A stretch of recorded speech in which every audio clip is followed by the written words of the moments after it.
gonna get you high today. Because it's Friday, you ain't got no job, and you ain't got shit to do. Hello, and welcome back to Pop Culture Graveyard. I am Hollis. With me, as always, is Dave. Welcome back, Dave. What's up, Hollis? We have been on a hiatus. Yes. We did not mean for it to be so long, but life intercedes. If anyone's trying to figure out what our new schedule is, they're like, so they're going to do one every 4.5 months? Without fail. Right. If we did do that, we would never miss it. Never. We'd never miss the 4.5 months, right? It's terrible. This is like when a TV show that you love, the network just keeps jerking you around. It's on Wednesdays at 9. It's on Thursdays at 2. It's on, like, I feel for the audience. I'm so sorry. This is the tail end of the evolution of Top Gear, the British version, where they just started doing a special every half a year to 2.5 years. Like, you didn't know when it was coming. So we did 60 shows in a row. Mm-hmm. Then we did one like a year later. And now we're doing our second one. I'd love to see what the timing in between them is, but we're going to fix that. We're going to fix that. I hope so. I'd love to keep going. Dave, I've missed you. I've missed this, our rapport, our chemistry, the indefinable, what the French call whatever the fuck. It sounds better in the French. It does. So we are back, and we wanted to keep it light. I wanted to keep it fun. And so we're coming back at you with the 1995 comedy that kicked off a franchise, Friday. Dave, did you find the movie as fun and lighthearted and charming as I did? Yes. It was fun. It was lighthearted. It was charming. We could do a lot of reading into it, which I'm sure we will, because it points out things. But it was a good time. It was a little bathroom heavy. Yeah, I had forgotten. There were a couple of 5-minute sections that I just had to fight through. But you could make an argument, because I was like, I don't need this whole dad in the bathroom thing, and that's unnecessary. And then I'm like, well, pull out and look at that house. It's small. It's a box, and there's a bunch of boxes in a row. And these are families that live in tight spaces. And if your dad rocks the bathroom, where I come from, you just stay on the other side of the house. Mm-hmm. When your dad rocks the bathroom in South Central, there's really no room that's safe from it. It's all very close together. So you could argue that it's worth putting it in there. Like where I come from, Dad doing that was a bigger problem than it was for you. Inescapable is the word that comes to mind. Yeah. Yeah. By the way, the set design. Emily watched with me last night and was just like, whoever the set designer is, just killed it. I believe these people live in these rooms. Oh my God, it's absolutely believable. Yeah, every room they go into, every single room, except oddly enough, Craig's. Craig has like little to no possessions. I don't believe that a minimalist has a gun. Right. Yeah. He had very little to hide it under. He had like socks, but there were like 3 records. I saw like Funkadelic, Hardcore Jollies, and a couple of others. And when Smokey wants something to roll a joint up, all he comes out with is the cover of a shoebox. I'm like, you can't pull out an album cover. So yeah, there was very little in Craig's room. There's like a couple of big, comically big dice that are holding up his clock radio. Mm-hmm. Yeah. But there's very little in his room. Other than that, though, every other room is just perfect. Every room, every vestibule, wherever Smokey's banging on doors, the sound of the banging on the door. Sound design of the banging on doors. We could do like a whole ASMR kind of chunk. And, and that's not even, I know that there's a whole huge swath of people from that neighborhood who, when Smokey went, kang, kang, kang, kang, kang, they all went, oh, like, Yeah. And what's great is never for a minute do they pull up off of the accelerator on this is our neighborhood, this is South Central, every door gets locked immediately. You know, Yeah. there's no like, this isn't some cookie cutter fucking suburban sprawl where it's just like, oh, I'm going to go in my friend's house and get a drink of water. Like, Mhm. mm-mm. You announce yourself, and you don't announce yourself too loud, like you're the police, Right, right, right. or you'll get Yeah, didn't scolded. who's somebody's mom? Oh yeah, Smoky. Smokey's mom. Banging on the door like you're the police. Oh my God, when she hands him $1 to get her cigarettes, and he's like, this ain't enough. And she's like, make it enough. Because she Yeah, knows how he makes money. right. You could turn this into more. They found a way, and I'm speaking Ice Cube and DJ Pooh, who wrote the film. Mhm. DJ Pooh also plays Red, who's great. Oh, he nails Red. I gotta say, and that's the timid character. That's the character who cries. That's the kid you grow up with, who's just like he Like was he was probably my crying grandma all through gave me that school. chain. Yep. Like he's the one that you really felt bad for. Yeah. Yeah. And as long as we're on him, DJ Pooh is a real life DJ, and he Yeah, produced a lot of great stuff. Tupac, a lot of real good guys. He produced, I believe, Ice Cube's best single. It was a good day, yeah, it was a good day. which Yeah, I see the track. It's a good day. Like is almost like the sonic equivalent of this movie. yeah. It's except not much happens here, seemingly. Well, the movie is Friday. It was a good day. Might be a Yep. Sunday. Yeah, exactly. Well, It's a Saturday different. is definitely a good day when Neil Long comes to wake you up. Yeah, like that song, which is so great. The end line on that, I didn't even have to use my AK. Like Mhm. that is a good day. But like he plays basketball, he showers, he meets a girl he's been trying to Mom get made with since the 12th grade. mom made breakfast. Mom, oh yeah, with no No swine or hog. no hog. Yeah. So good. Which everybody immediately was like, he's Muslim, right? He won't Yeah, eat. really. And he's like, no, he just don't eat no hog. He's Yeah, not he Muslim. doesn't want it. It's unclean. But such a great encapsulation of that. I'm gonna bring up. This may be the only dissection of Friday that brings up Kurt Vonnegut. But Kurt Vonnegut used to, when he was teaching, he used to do a chart for a while, and he would, just set Oh, I out where a remember. character begins, where a character ends. It goes up, it goes down. Hamlet was just a straight line. He starts out low and he stays low through the whole Mhm, thing. mhm. But this Friday is definitely belongs on the Vonnegut graph. He starts out here. He was fired on his day off. Your lead Mhm. character, Craig. They Yeah, thought they saw him right. stealing boxes on the A video guy, a guy with a similar fade from behind. from the back. Yeah, from the back. And uh, where is the hearing? Where is Craig able to plead his case? He just like accepts it. Like it wasn't me. They said it was. Like, and that's it. And But crawled back. so he's low. He's very low. And at the end of this movie, where he's got a lot of anxiety and a lot of tension and a lot of boredom, he ends up as high as you can be. And he's kind of He the got neighborhood savior. he's got the girl. He's a neighborhood hero. He's gotten rid of his problematic girl. He's got his dad's respect. They got rid of the bully. Yeah, they got rid of, I can't help but like, I went to sleep that night being like, what if Debo wakes up He's going to and wake up exacts his with revenge? a knife on his chest that is L. He's like, here, you're going to need this when you wake up. Yeah.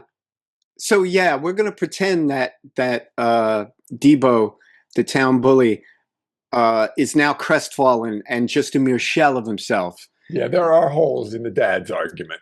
That all you Yeah. need is Because this is all you need, your fists. yeah. Meanwhile, like he's telling Ice Cube he doesn't need the gun, and yet, Dad, what do I do when the other guy has the gun? Like there was literally a drive-by shooting with guys with like street sweepers, Yeah. either Mac-10s or Uzis, that somehow missed him and Smokey. But The oddest thing that I didn't even remember from watching this a bunch of times way back when I used to love it, Craig and Smokey fire back Yeah. to drive by. They're What doing if they had these. hit somebody? Yeah, this could Yeah. have ended a lot of different ways, but it was a good day at the end of it. But it could have ended in a courthouse or a Yeah. jailhouse. I was like, this is a very light approach to very serious crime. Yeah. Yeah. But you know, it's one of those things. That's the neighborhood, and you got to like accept a certain amount of danger in your everyday. And you know, something that happens, and I suffer from post-traumatic stress disorder. How I grew up, you know, neighborhood, like worrying about getting from here to there without anybody messing with you and stuff. And it's like you get really tense for intense situations, and you get up and you're everything's heightened, High alert. Yeah. high alert, and then it's over, and you got to relax. You know, that's or else you'll die. Like you can't be on adrenaline 24/7. So you see these peaks and valleys in this. It captures it really well. Yeah. And the relax is you put 2 chairs on the cement in front of your house. Yeah. Like that's like chilling. That's like, just gonna relax with 2 chairs in front of my house. And a big ass radio. Right. Yeah. Go get the radio. The one thing I didn't buy is every single time they went in the house, they would have brought the radio. That's what we used to do. Like every single time. You're not leaving the radio out there, but meanwhile you're hiding your chain when Debo comes by. Yeah, that's a good point. Yeah, they did leave the radio out there. Yeah. But yeah, I'll tell you, you mentioned the father earlier, John Witherspoon. And back when he started as a stand-up, he was Detroit John Witherspoon.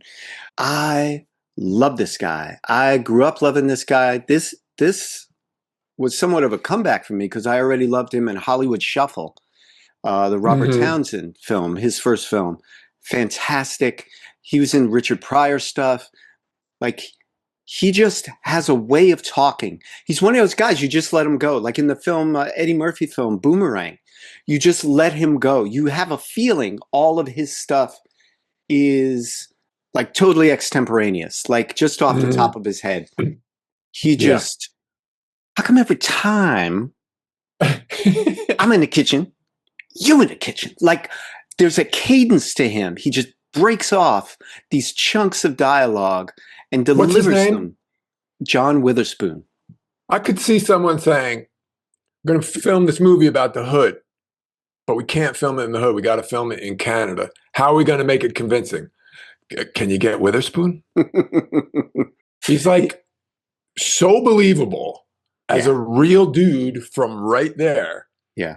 That when he's talking or walking through a scene or picking his teeth, sucking his teeth, you're convinced that guy is real. You talk about the ASMR from the door knocking. And he like really lays it on. And not only early on, okay, he's eating grapes.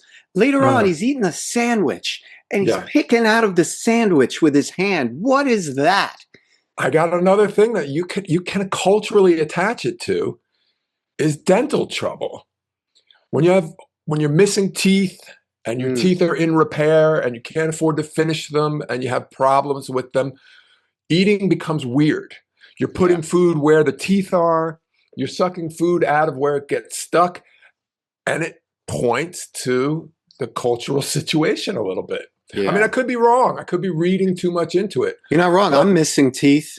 I'm missing teeth as well. And I think I would not have recognized it as easily until I was. No, I grew up very poor. And my parents, if they take me to a dentist and there was something wrong with a tooth, they were like, well, how much is that? Okay, how much if you just pull it? And pulling it was always cheaper. And so I'm working with some gaps. Yeah, I got 3 gaps. Yeah. So yeah, that's a good point. Right?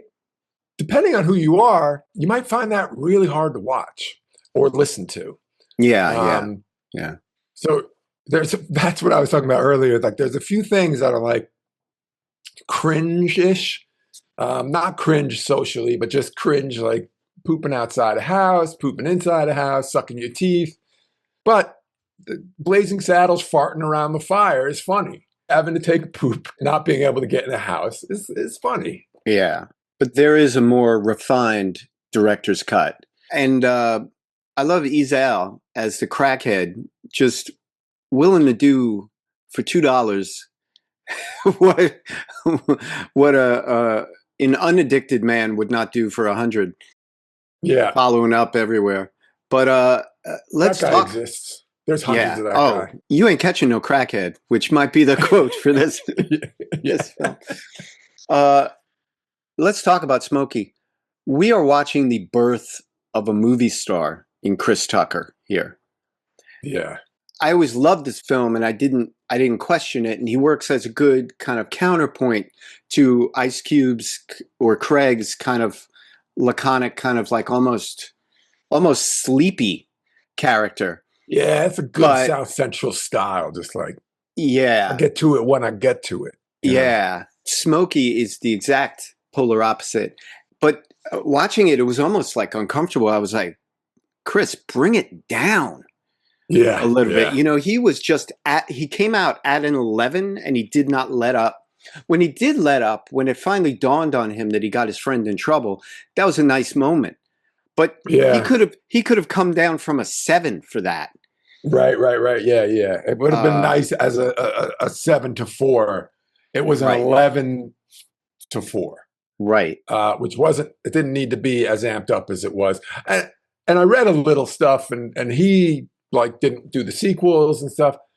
And I don't blame him because he already crossed over. He immediately was a commodity and he was in Rush Hour and he had a bit part in a Tarantino film, a small part in what is that? Jackie Brown. So he was. And my favorite, the science fiction, the Bruce Willis science fiction, Fifth Element. I mean, second, maybe the best thing about Fifth Element is him. Yeah.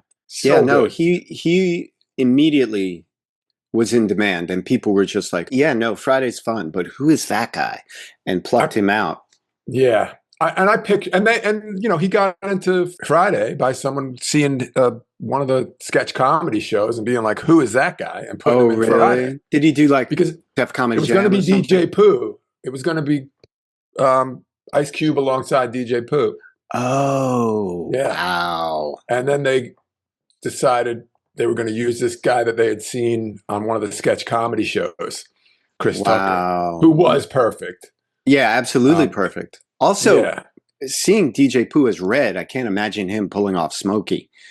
He's perfect as Red. Yeah, there's a lot that doesn't happen without, you don't get without Chris Tucker. No. You don't get the dealing with Big Worm, Face on Love, without Chris Tucker. Like that, if you think about it, is the go-between. He has scenes with everybody. It's a Chris Tucker. It's a bit of a Chris Tucker movie. It is. Yeah, it is. And I picture Chris Tucker afterwards being like, "Nah, I'm not going to come back." And they're like, "Why not?" Like, you made me put 3 joints in my mouth at the same time. I didn't want to do that. Well, there really isn't a lot to the character. He's literally named Smokey, and that's all he is, really. Well, like that, that guy. There's a hippie version of that guy in colleges. And they're real. Their entire personality is that they smoke or sell weed or both. Yeah. Like that's real. He and Ice Cube are both finding out, what happens when things get serious. Yeah. Yeah.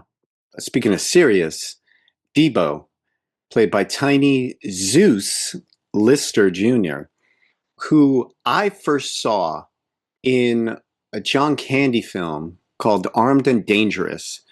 He was the heavy, the kind of the enforcer for the nefarious characters. And there's a scene set in a gym and he is just ripped and he's massive and he is such a great bad guy. He was even in the WWF for a while, or WWE. Oh, was he? Yeah, that makes perfect sense. Yeah. Yeah. And he's got one eye that just something ain't right. Which does not hurt. It only helps. Yeah. And he's a weird character. He's not just the town bully, he's like the block bully.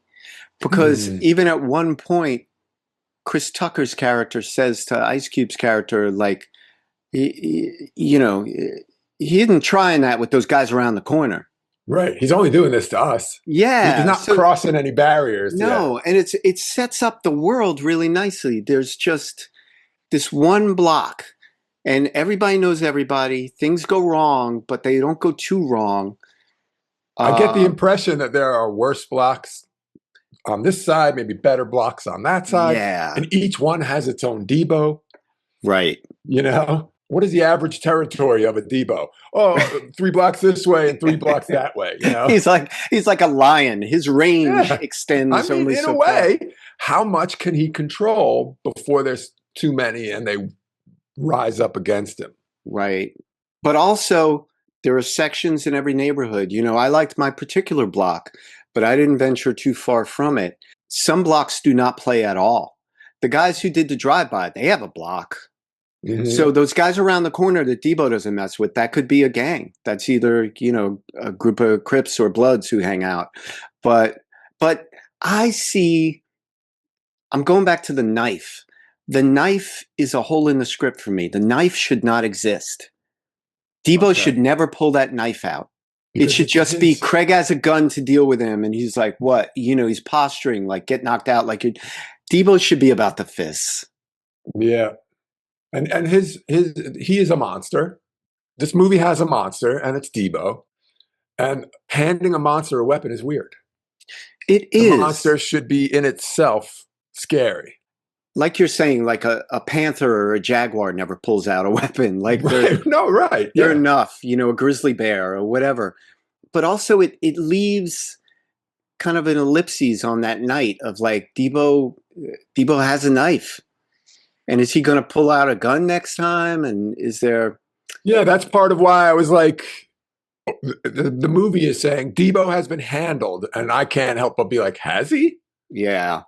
He's a knife-wielding maniac. Yeah.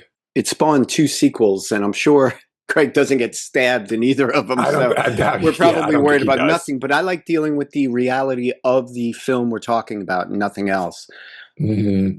Let's talk about Ice Cube, because... he's one of those guys, one of those rappers, one of those hip hop stars that just seamlessly transitioned into acting. He is so good in Boys in the Hood. It's that's ridiculous.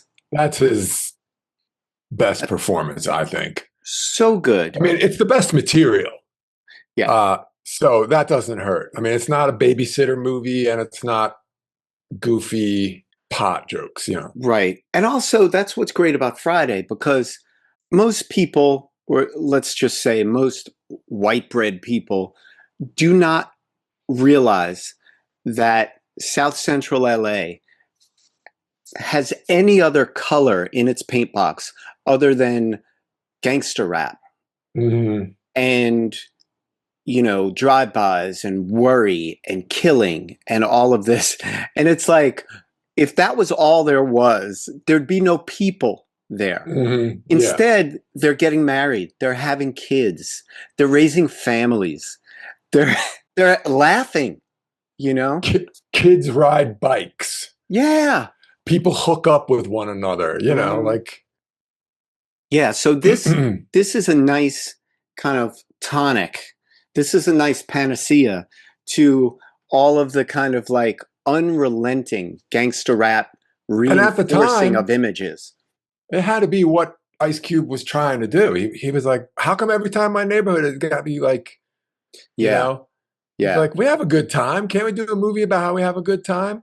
Yeah. I mean, granted, even when they did a movie about how they have a good time in the neighborhood, it's about trying not to get shot. But that's real. I respect them for including that. This ain't the Cosby Show. This ain't like, so I think it kind of says like, it's not that heavy every day. Come on. Like, can we make a movie that shows a little bit of, and like we were saying, the sound of the door, the dad sucking his teeth, the people that drive by, the Latino guys, the pastor who can't be trusted. Oh, Bernie Mac. These are all real things. Yeah. I mean, you know, I love Bernie Mac as Pastor Cleaver, Regina King as Dana. But did you catch the cameo that kicks off this movie by waking Ice Cube up? The Jehovah's Witness, who is played by... Oh, who was it? Aunt Esther or something? LaWanda Page, Aunt Esther It from was Aunt Sanford and Esther. Son. Oh my God. So good. Well, fuck you. She uncorks Aunt Esther for a little millisecond. Come on, sister. She Right. is so good. I love her. I love that she got this little bookend on the end of her career. Yeah, that's good. Kathleen Bradley, the gorgeous Kathleen Bradley, as Mrs. Parker, out there spraying her lawn, turning on the young boys in the neighborhood in their little shorty shorts. Yep. And then Bernie Mac as the pastor who comes up trying to get a little for his cataracts. Yeah, He wants some of cataract. a taste of Smokey's stuff. I talked about Chris Tucker. This is A Star is Born before our very eyes, but Bernie Mac has like a very short window to be impactful. And he is. Again, we're watching a guy who just, oh, this guy's great. Why don't you give him a series? Which he did get one. And we loved him as Django Leg in Life, another film that we did. Yeah. I mean, he just, for me, Bernie Mac just gets better and better. Yeah. Like I was so excited to see Bernie Mac in this. And then I was like, it wasn't enough. And it was too affected for me to truly enjoy Bernie Mac's personality. He's doing kind of a cliche of a pastor. Doing an over-the-top cliche, yeah. Right. Yeah, but doing it well. You get a little more of actual him in life. Oh, so good. Yeah, that was amazing. Yeah. Amazing. Did you notice an uncredited Michael Clark Duncan in the craps scene? Oh, yeah, because there were two giant dudes. One was Zeus. And I'm like, since I know who's playing Debo, that other guy must be Michael Clark Yeah. Even bigger than Debo. Yeah, yeah.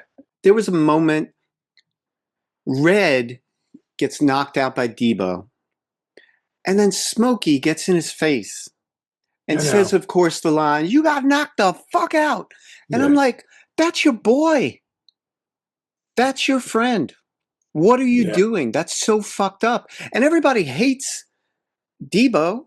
And he's recounting this in flashback form to Craig, and Craig is laughing. I know, it's a little bit of a "that was Tweety, you assholes" moment. If you're listening, you're not familiar with "That Was Tweety, You Assholes." It's from Bad Boys. Bad Boys, the Sean Penn movie, where there's some misplaced consideration for someone. In this case, there's misplaced animosity for someone who's on your side. And misplaced adulation for Debo. Yeah. Where it's like, why are you going to give him that moment of like triumph? Yeah, Debo is a monster. Like, he knocked you out. Like, he took a good swing and you had it coming. And it was a sucker punch too. It was a sucker punch, and it was for all the wrong reasons, and it was in front of the guy's dad. Oh, terrible. Yeah. Yeah. I mean, maybe they're showing by later when Chris Tucker stands over Debo and does the same thing. They're showing it's an equal opportunity thing that happens in their neighborhood.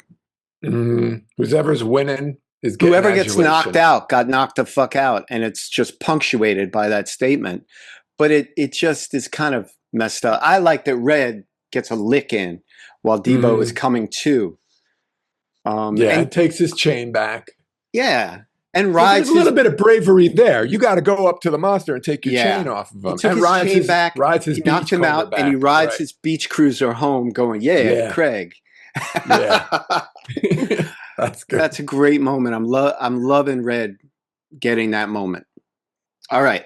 Ice Cube, an amazing actor, but I'm not surprised because he was the best writer in NWA. He wrote most of that album, Straight Outta Compton. I loved Eazy-E.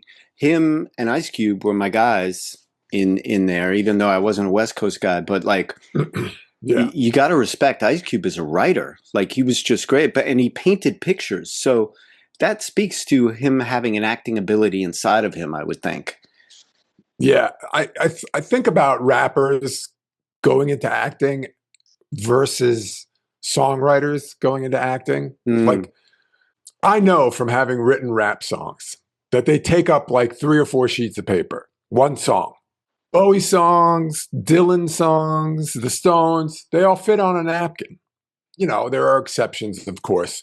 But you have to write so much dialogue as a rapper. It's just full of words. You get really good at it. It doesn't surprise me that rappers make better actors than just plain, I don't know, singers or musicians or whatever. Yeah, you're right, because I think it's the nature of the songs. Less is more when it comes to certain rock songs and pop songs. But with rap, it's all about the cipher. It's all about the verbal gymnastics and the kind of cadence, and it's about the interesting turns of phrase that they throw down.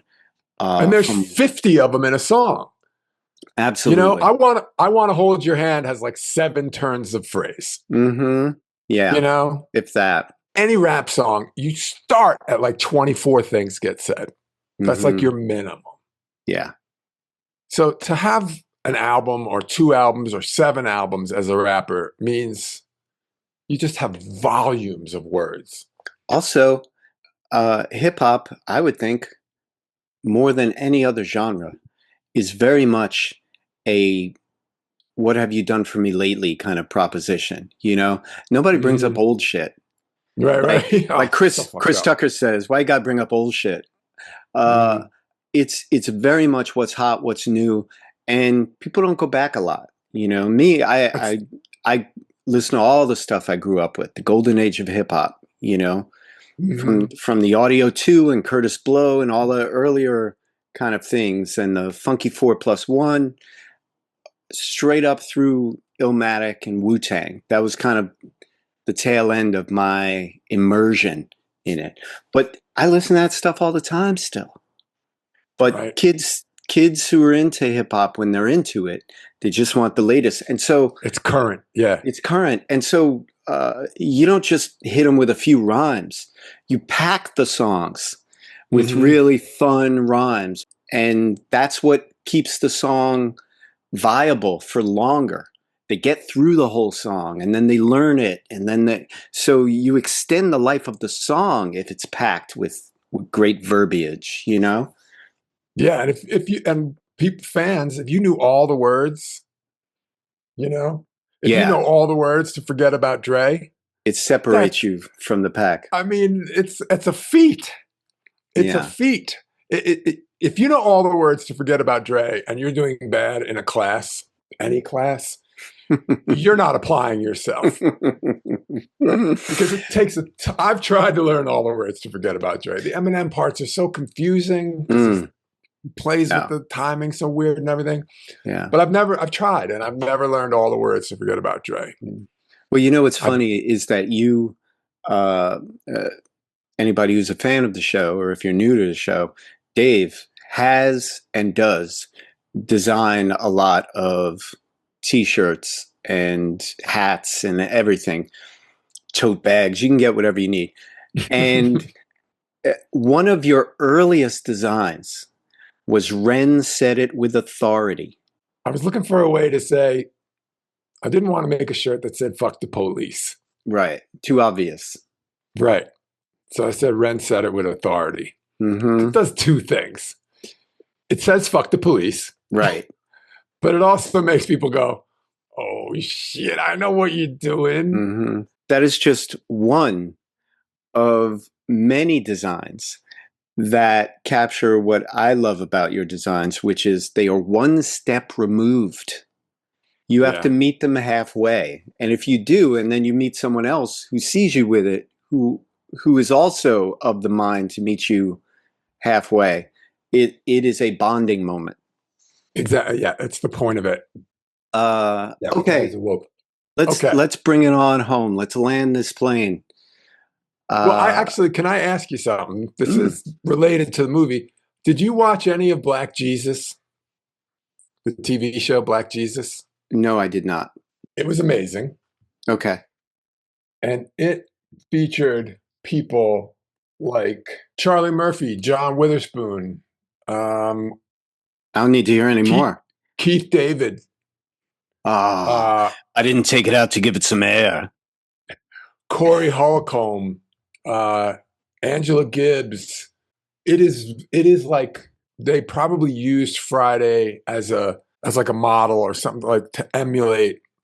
Mm. It's about Jesus coming back to the hood, and he's black, and he starts to get a following, and the following is very similar to this group of people we meet in Friday. All these different types of people: the guy who sells drugs, the guy who's too smart and shouldn't be there, but he's there, and I recommend it. It's All right. Black silly. It is Jesus. silly. They start a neighborhood garden and they grow weed and they sell it. Nice. And but yeah, and it's got lots of good John Witherspoon and Keith David. I'll sign up for those guys any day. Give them a two-hander, man. And the guy who plays Black Jesus, what is his name? It's a rather repetitive statement. Gerald, I know. Gerald Johnson. Mm. He's terrific. He's terrific. Okay. He's like 6'5", wears robes the whole time. And everybody just thinks he's a homeless guy, but he's Jesus. Yeah.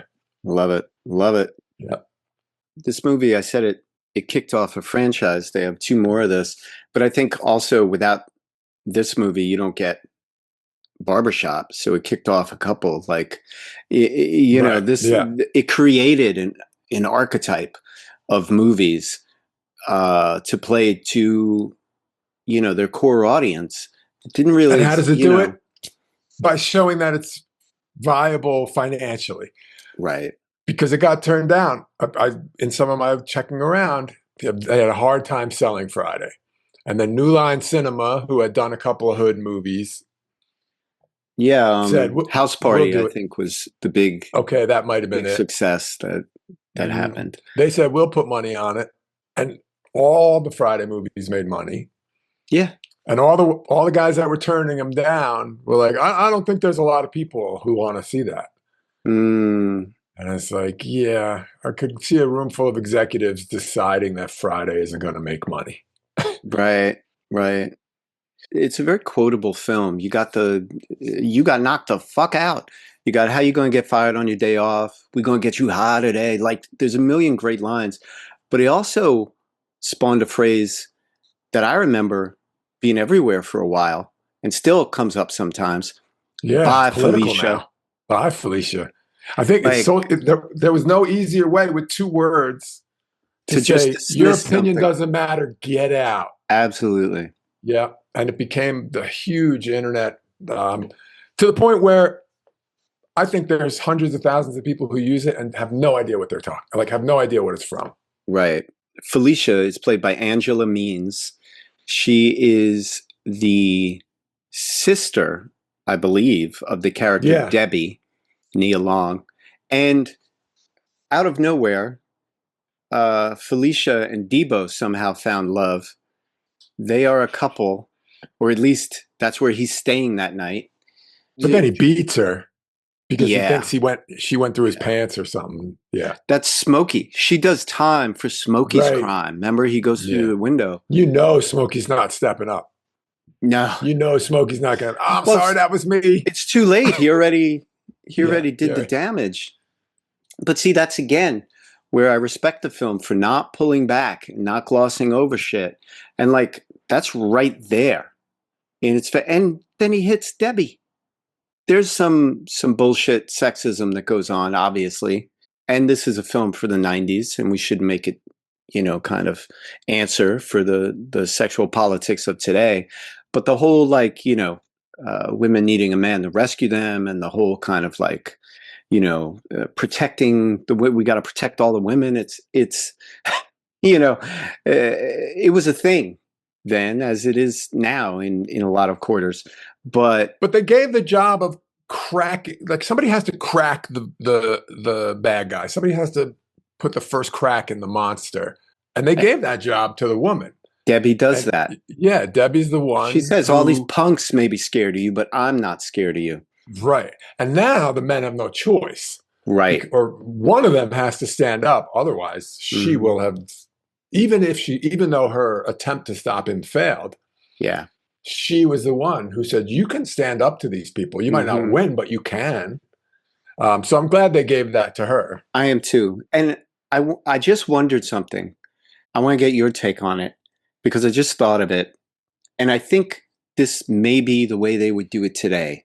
But I think it would have been great if they did it that time too.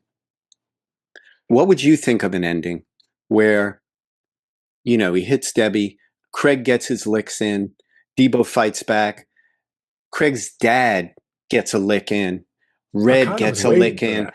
everybody goes full Oh, the in on him. community. The Right, right, community. It takes right, a right. village to defeat a Debo Uh-huh. if everybody kind of You could got even in do on it. that. You could even do that subtly. Somebody gets in a trip. So like Right, he's running at our guy. Somebody trips him. right. Little help. Little Yep. help. Look out, he's behind you. Like Uh, working together. somebody That actually hands would have been, Craig a 2x4. yeah, Like, that would have been really nice because they did the opposite. They did everybody stand back. yeah. He's got to do this on his own. And Which does he? which does it. And also Craig alludes earlier when they're like, hey, why didn't you guys help me? And it's like, where were you when Debo choked me out in my backyard? Mhm. So Craig already was on the receiving end of a Debo beatdown.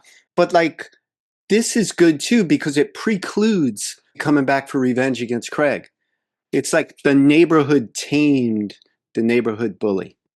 Yeah, and it's they've been showing that famous scene from the movie. I think one of the grasshopper, like the king of the grasshoppers, is like, it's like, do you think it's a problem that this ant is rising up against us? And everybody goes, no, it's just an ant. And they're standing next to like a grain silo, and he goes, are you Mhm. afraid of this piece of grain? And he says, no. And he opens the grain silo or the nuts or the berries or whatever it is, and it all comes down and buries the guy who he's talking to. And he's Mm. like, that's what ants are. There's so many of them. You should be Uh, terrified that one of them stood up wow. because together there's way more of them than us. Yeah. It's actually a terrific scene for that. Mm. Pixar, I'm not sure. I think it might be. I think it might be those.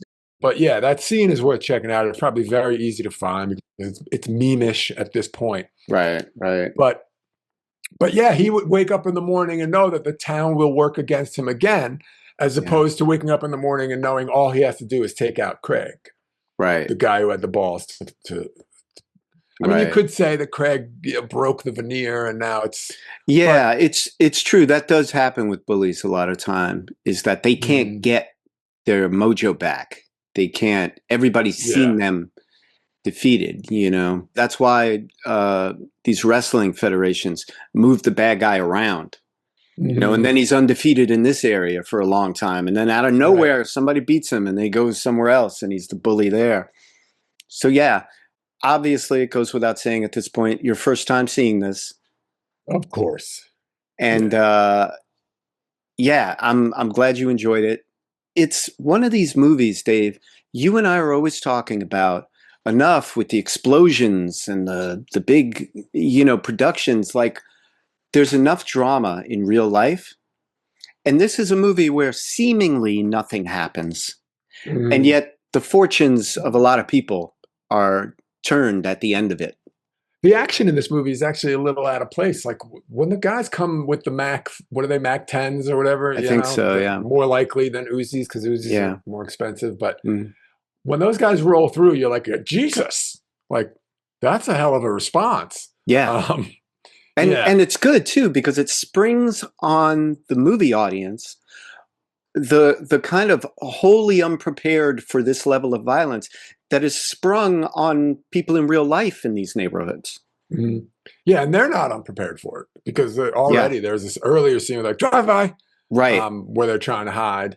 As a movie audience, you're just like, holy shit, what that came out of Really? nowhere. Right. Like, and where are the 90 cop cars?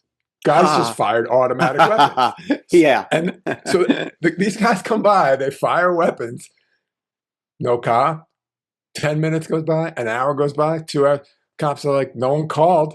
No one called. Yeah. We're not going to go just because we heard them. I was going to bring that up. Nobody even bothers calling. Nobody called. Yep. Yeah. People come outside like they're not even like hiding. They're coming outside like, I heard shots. Like, yeah, hundreds of shots you heard. Yeah. There's one character that the neighbor, where I totally respect the fact that they didn't even feel the need to stick any token white people in here.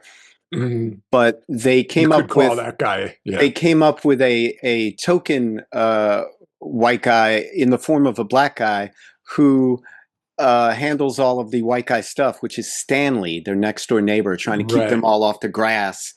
And social climber. Yeah, he's like a buppy, black upwardly mobile.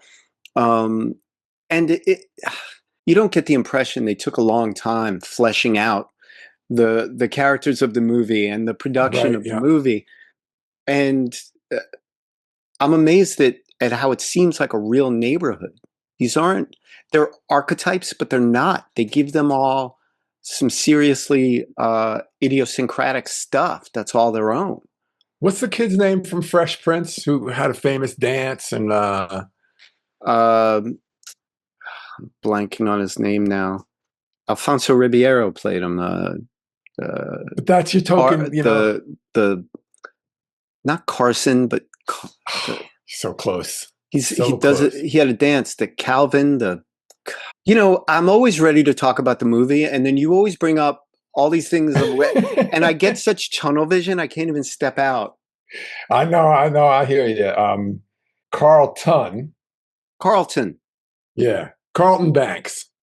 There's a Carlton Banks quality. Symmetry between the quality in these guys. If I make enough money, if I drive the right car, I can be as good as those white dudes.